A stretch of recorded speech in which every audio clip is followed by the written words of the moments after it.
પાલક ખાંડવી. ખાંડવી તો તમે ઘણી બધી ખાધી હશે, પણ આવી પાલક ખાંડવી ક્યારેય નહીં ખાધી હોય, અને એ પણ વ્હાઇટ ચીઝ સોસ સાથે, જે બાળકોને તો ખૂબ જ પ્રિય હોય છે. તો આપણે આજે તદ્દન નવી રીતે ખાંડવીને બનાવવાની છે, પણ એની સાથે ચીઝ સોસ પણ બનાવીશું. જે આજકાલના બાળકોને બહારનું ટેસ્ટી જંક ફૂડ ખાવાનું વધારે મન થતું હોય છે, તો એની જગ્યાએ તમે આ હેલ્ધી અને ટેસ્ટી, તો આ રેસીપી તમે બનાવીને દેશો તો તે વારંવાર ડિમાન્ડ કરશે, અને કોઈ ગેસ્ટ આવે ત્યારે પણ તમે તેને આ રીતે સર્વ કરશો તો તે તમારા વખાણ કરતા નહીં થાકે. તો ચાલો જોઈ લઈએ રેસીપી. જો તમને મારી રેસીપી પસંદ આવતી હોય તો મારી ચેનલને લાઇક, શેર, સબસ્ક્રાઈબ અને કમેન્ટ કરજો, અને બેલ આઇકન પર બટન દબાવી દેજો, જેથી સૌથી પહેલાં મારી નોટિફિકેશન તમને મળી રહે. તો ચાલો જોઈ લઈએ રેસીપી. સૌથી પહેલાં મેં અહીંયા એક પેનમાં 1.5 કપ જેટલું પાણી ગરમ કરવા માટે મૂકી દીધું છે. થોડું પાણી ગરમ થાય એટલે તેમાં ચપટી મીઠું અને અડધી ચમચી જેટલી ખાંડ ઉમેરી દેવાની છે, અને ત્યારબાદ આપણે સમારેલી પાલક તેમાં ઉમેરી દઈશું. આ રીતે ખાંડ અને મીઠું ઉમેરવાથી પાલકનો કલર સરસ ગ્રીન જળવાઈ રહેશે, કાળી નથી પડતી. તો આ હતી આજની આપણી ટિપ્સ. હવે આપણે પાલકને ખૂબ સરસ એવી ઉકાળી લેવાની છે. આ રીતે ઉકળી અને કલર થોડો ચેન્જ થાય એટલે આપણે તેને બરફવાળા પાણીમાં કાઢી લઈશું, અને થોડું તેને ઠંડુ પડવા દઈશું. હવે થોડું ઠંડુ થઈ જાય એટલે આપણે તેની પેસ્ટ કરી લેવાની છે. તો તમે જોઈ શકો છો કે પેસ્ટ આપણી તૈયાર થઈ ગઈ છે. તો હવે એક બીજા મિક્સચર જારમાં 1 કપ જેટલો બેસન લીધો છે, અને હવે આપણે આ પેસ્ટને પણ માપીને જ લેશું. થોડું પાણી ઉમેરી દઈશું, અને ત્યારબાદ આપણે કપના હિસાબે 1 કપ બેસન લીધો છે, તો તેની સામે 2 કપ જેટલું પાણી લેવાનું છે, અને 1 કપ જેટલું દહીં લેવાનું છે. જો તમારી પાસે દહીં અવેલેબલ ના હોય તો તમે તેની જગ્યાએ છાશ પણ લઈ શકો. તો 1 કપ બેસન અને 3 કપ છાશ લેવાની છે. ત્યારબાદ આપણે 2 થી 3 લીલી મરચી અને 1 આદુનો ટુકડો ઉમેરી દઈશું, અને તેમાં સ્વાદ અનુસાર મીઠું ઉમેરી દેવાનું છે. હવે તેને બંધ કરી અને આપણે તેને પીસી લેવાની છે. તો તમે જોઈ શકો છો કે પેસ્ટ આપણી પીસાઈને તૈયાર થઈ ગઈ છે. તો હવે એક ચાળણી આ રીતે લઈ લેવાની છે, તેમાં આપણે આ પેસ્ટને ગાળી લઈશું, જેથી કરી વધારાના ગઠ્ઠા હોય તો તે નીકળી જાય.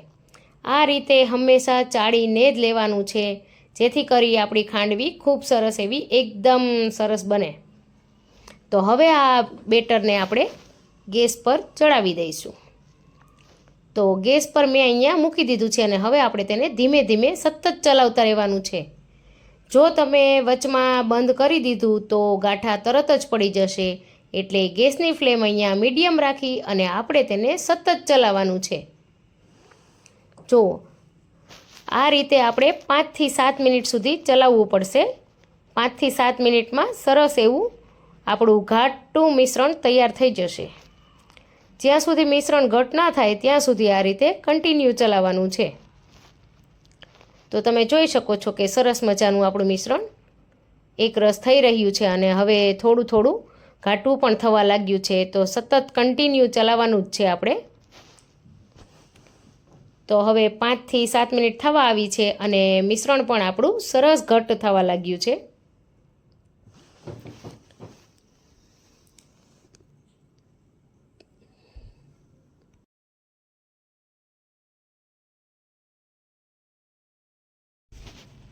તો તમે જોઈ શકો છો કે મિશ્રણ ખૂબ જ સરસ એવું ઘટ્ટ થઈ ગયું છે, અને એક પણ ગાંઠા નથી પડ્યા. તો આ રીતે હવે આ પેનથી અલગ થવા લાગ્યું છે, એટલે કે આપણું મિશ્રણ અહીંયા બિલકુલ પરફેક્ટ તૈયાર થઈ ગયું છે. તો હવે આપણે તેને ચેક કરી લેવાનું છે. એક ડીશ ઉપર આપણે, નાની ડીશ પર આપણે થોડું લઈ અને સ્પ્રેડ કરી જોશું, એટલે આપણને ખબર પડશે કે આપણું મિશ્રણ તૈયાર છે કે નહીં. આ રીતે તમારે ચેક કરી લેવું. પણ આપણને જો પ્રેક્ટિસ હોય તો આપણને ખબર પડી જશે કે આ મિશ્રણ તૈયાર છે કે નહીં. તો હવે મારે આ મિશ્રણ બિલકુલ તૈયાર થઈ. તો આ તૈયાર થયેલા મિશ્રણને આપણે થાળીમાં અને નીચે પ્લેટફોર્મ કાઉન્ટર પર પણ પાથરીશું. તો તમને હું બંને રીતે બતાવીશ. આપણે તેને એક થાળી પર સૌથી પહેલાં લઈ લઈશું. તો થાળી પર આ રીતે મેં પાથરવાનું ચાલુ કરી દીધું છે, તમે જોઈ શકો છો.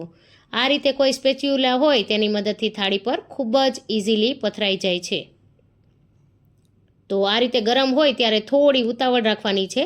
જો તમે થોડી પણ વાર લગાડશો તો તરત મિશ્રણમાં પણ ગાંઠા પડવા લાગશે. તો આ મારે થાળીમાં અહીંયા પથરાઈને તૈયાર થઈ ગયું છે. તમે જોઈ શકો છો કે ખૂબ જ સરળ રીતે આપણે ફટાફટથી તેને પાથરી દીધું છે. તો હવે મારી થાળી આ તૈયાર થઈ ગઈ છે. તેને સાઈડમાં મૂકી દઉં અને હવે હું પ્લેટફોર્મ પર પાથરી દઉં છું. તો તેના માટે આ બધું જ મિશ્રણ જે બાકીનું છે એ બધું જ મિશ્રણ આપણે ઉમેરી દઈશું ને ચમચાની મદદથી અથવા તો આ રીતે બજારમાં સ્ક્રેપર મળે છે તેની મદદથી ફટાફટથી તમે પાથરી શકો છો. કેટલું સરળતાથી ફટાફટથી પાથરી શકાય છે. તો આ સ્ક્રેપર બજારમાં ખૂબ મોંઘું નથી મળતું. જો તમારે લેવું હોય તો એની લિંક હું તમને નીચે ડિસ્ક્રિપ્શનમાં પણ આપી દઈશ. અને તેનાથી પાથરવાની તો ખૂબ જ મજા આવે છે. તો તમે પણ ત્યાં જઈને ખરીદી લેજો. જુઓ કેટલું સરસ ફટાફટ ખાલી 1 જ મિનિટમાં આપણું પથરાઈને તૈયાર થઈ ગયું છે. તો હવે આ બંને મિશ્રણને આપણે ઠંડા પડવા દેવાના છે. તો હવે આ પાથરેલી ખાંડવી પણ ઠંડી થઈ ગઈ છે, તમે જોઈ શકો છો. અને થાળીમાં પણ એકદમ સરસ એવું સુકાઈ ગયું છે.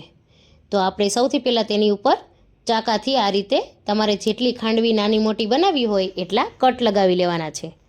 આ ચાકુ પણ ખૂબ જ સરસ આવે છે, તે પણ તમારે ખરીદવું હોય તો નીચે લિંક હું તમને આપી દઈશ. તો હવે આ રીતે કટ કર્યા પછી ચાકાની મદદથી જ આ રીતે ઉપરથી થોડું થોડું વાળવાનું છે. જો ખૂબ જ સરળતાથી આપણે થોડુંક વાળીશું આ રીતે ચાકાની મદદથી. તો જોજો હમણાં તમે જુઓ આ રીતે આપણે ખાંડવી ખૂબ જ સરળથી વાળી શકાય છે. જો તમને એકદમ નજીકથી પણ હું બતાવું. જો ખૂબ સહેલાઈથી આપણે રોલ એનો વાળી લીધો છે. જો એકદમ સરસ એવો, અને અંદર લેયર પણ ખૂબ સરસ એવા દેખાઈ રહ્યા હશે તમને નજીકથી પણ બતાવું તો. જો તો આ જ રીતે હવે આપણે નીચે પણ કાપા પાડી અને ખાંડવીને વાળી લઈએ. જો તૂટતી પણ નથી અને કેટલી સરસ એવી બનીને તૈયાર થાય છે.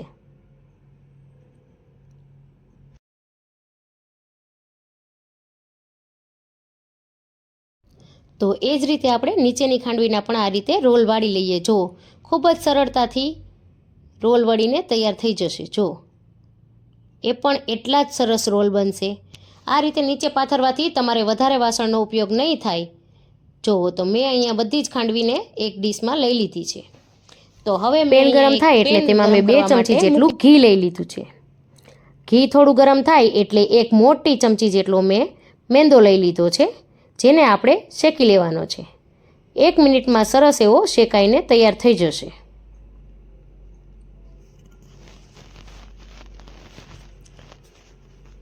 જો સરસ એવો બ્રાઉન કલર આપણો મેંદામાં આવી ગયો છે.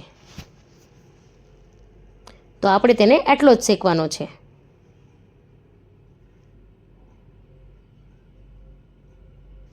હવે તેમાં 1 કપ જેટલું દૂધ ઉમેરી દઈશું. દૂધ ઉમેરતી વખતે સાવચેતી રાખવાની છે. ખૂબ ગરમ હોય પેન તો દૂધ ઉડી પણ શકે છે તમને.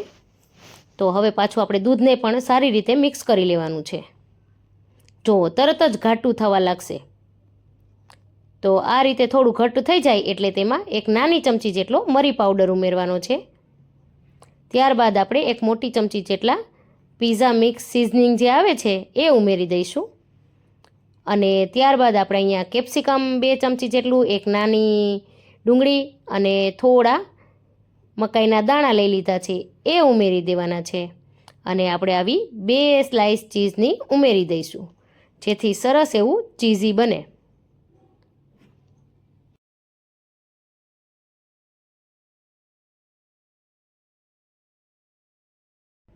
હવે આ બધી જ વસ્તુને સારી રીતે ચીઝ ઓગળે ત્યાં સુધી મિક્સ કરવાની છે. વધારે પડતું કૂક નથી કરવાનું. વેજીટેબલ થોડા ક્રન્ચી હશે તો જ મજા આવશે. તો આપણે ખાલી ચીઝ ઓગળે ત્યાં સુધી જ મિક્સ કરીશું. ત્યાં સુધીમાં તો સોસ સરસ ઘટ્ટ થઈ જશે.